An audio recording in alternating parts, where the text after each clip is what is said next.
What telescope should I buy? So students ask me this a lot. You should have your own telescope to do the coursework, and there's a ridiculous amount of choice. You can buy a telescope for about 50 quid. You can buy one for about 15,000 quid. There's loads of different types of telescope.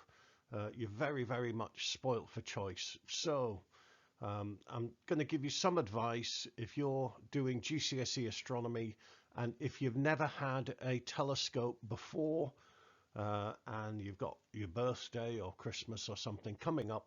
So what telescope should you buy? And this is my advice. Now, you feel very free to disagree with anything I say. I'm going to go through all of these points here. If you do disagree with anything, then put it in the comments. We'll get a bit of a discussion going. Great, you know. But anyway, this is what I think. I'm going to go through all of these points one by one. So first of all, if it's your first telescope, get something cheap. Don't spend a fortune on your first telescope. I reckon about 100 quid. You'll get something perfectly adequate to do your coursework, to get your coursework done, and to learn a bit about astronomy. There's an awful lot to learn. Okay, how to set telescopes up and how to align them properly and the different kinds of mount, different kinds of telescope. Start with the basics. Okay. When you've finished your astronomy, if you've got the bug, you can always sell this on eBay and get something better. At the end of the day, you get what you pay for, but 100 quid will get you through your GCSE astronomy, no problem. Okay. Buy a refractor, which is the one with lenses, not the one with a big mirror. Now, why? Because I think they're easier to use, but most importantly, they're a lot more robust. If you live in the city and there's street lights everywhere and you don't see that many stars, if you're very lucky and you live on a farm in the middle of the Lake District, then fine. But most of us, to get some decent astronomy done, you'll probably have to get in the car and chuck the telescope in the boot, or like this telescope, I've got one of these, it all fits in a nice backpack and you can go out in the countryside somewhere nice and dark and do some proper astronomy. And they are much more robust. With a reflecting telescope, it's much more likely that the mirror might get kind of bounced out into the wrong place and stuff like that.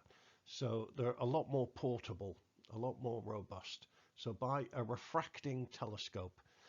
The magnification won't be as good for the amount of money you pay, but it'll be okay.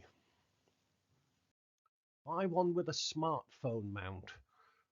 These things started appearing about 10 years ago and they're brilliant. I mean, I've tried to do astrophotography with a DSLR camera and it is so fiddly and so awkward and I've never got any decent pictures really. You need all kinds of attachments and things. But these things, these smartphone mounts are great. They just literally plug onto the eyepiece of the telescope and then you plonk your smartphone on and you're taking pictures, taking brilliant pictures. And most of the cheap telescopes I've seen now have got these on them. So they do make astrophotography and for your coursework as well. For example, if you're doing the phases of the moon, whatever, and how the different features change, brilliant. So get one with a smartphone mount. Buy it from a specialist company. For example, Telescope House. There are others, but I've bought a few things from Telescope House in the past. They've got a very good selection of stuff to buy, all the big names, Celestron and Meade and Bresser, but also the support will be very good. They will give you advice. If you have any problems, they will sort you out. Give them a ring. They're very friendly. They're very good. Get it from a specialist company. there's a temptation if you walk into kind of Curry's PC World and there's like 3 or 4 telescopes as you walk in and, oh, they look nice. But, you know, if you ask the staff there about them, they won't have a clue, really.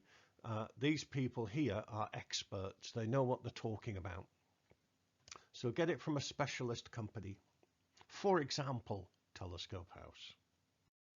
Buy a new telescope. If you get one on eBay, there's a 90% chance it'll be fine and it'll be great. But there is a chance that there might be 1 or 2 bits missing. There's a chance that it might be something wrong with it.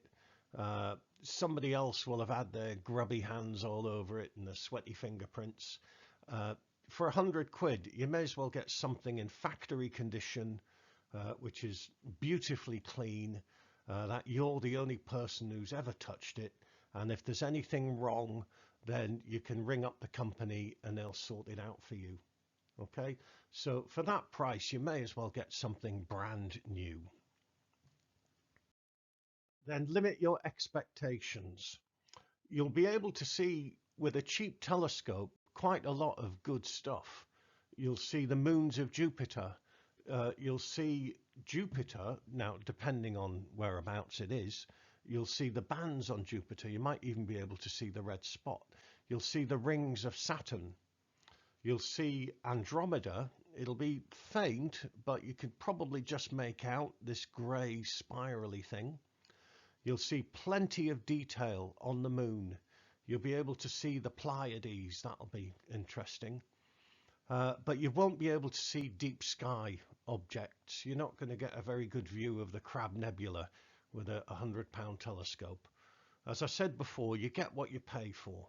£100 will be perfectly adequate, and it's a good starting point. If you get hooked, then later on, when you win the lottery, you can get something a bit more expensive. But limit your expectations. You're not going to see a huge amount with a cheap telescope.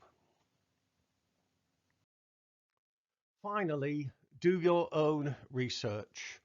There's tons of good videos out there. Go on YouTube, type in best telescope for under £200. Okay, and you'll get lots of good advice, you'll get comparisons, you'll learn an awful lot, and do your research before you start spending all that hard-earned pocket money.